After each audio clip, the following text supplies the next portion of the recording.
Light ഹൗസിൻ്റെ പുതിയ എപ്പിസോഡിലേക്ക് ഏവർക്കും സ്വാഗതം. ജീവിക്കുന്ന വിശുദ്ധനായാണ് അയാൾ അറിയപ്പെട്ടിരുന്നത്.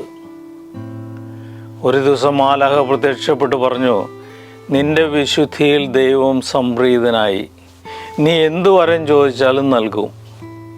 രോഗികളെ സുഖപ്പെടുത്തണോ, ആളുകളെ മാനസാന്തരപ്പെടുത്തണോ? അയാൾ പറഞ്ഞു, അവിടെയെല്ലാം ഞാൻ ശ്രദ്ധാകേന്ദ്രമാകും. മാലാഖ നിർബന്ധിച്ചപ്പോൾ അയാൾ ആവശ്യപ്പെട്ടു, ഞാൻ അറിയാതെ എന്നിലൂടെ നന്മകൾ സംഭവിച്ചാൽ മതി.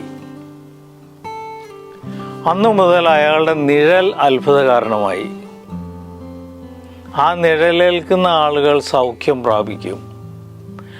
മണ്ണ് ഫലപുഷ്ടിയുള്ളതാകും, പൂക്കൾ വിരിയും. സ്വയം ആകർഷണ കേന്ദ്രമാകാൻ ശ്രമിക്കുന്നവർക്കിടയിൽ ആരും അറിയാതെ ജീവിക്കുന്ന ചില വിശുദ്ധരുണ്ടാകും.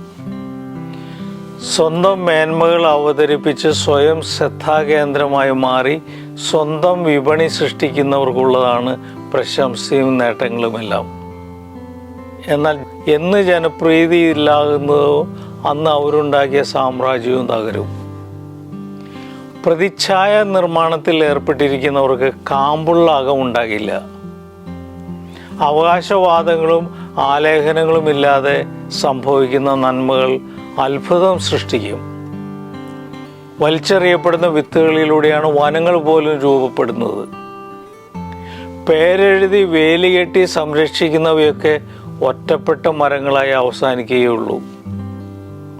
ഒരാളുടെ മാത്രം പേരിന് വേണ്ടി തുടങ്ങുന്ന എന്തിനെയെങ്കിലും സംരക്ഷിക്കാനും നിലനിർത്താനും ആർക്കാണ് താല്പര്യമുണ്ടാകുക? എല്ലാ സൽക്കർമ്മങ്ങളിലും സ്വന്തം മുഖം പതിപ്പിക്കുന്നതിനുള്ള ഉദ്യമങ്ങൾക്ക് പകരം സമൂഹത്തിൻ്റെ മുഖച്ഛായ മാറ്റുന്നതിനുള്ള ശ്രമം ഉണ്ടായിരുന്നെങ്കിൽ തലമുറകൾക്ക് വാസയോഗ്യമായ ഇടങ്ങൾ ലോകമെങ്ങും സൃഷ്ടിക്കപ്പെട്ടേനെ.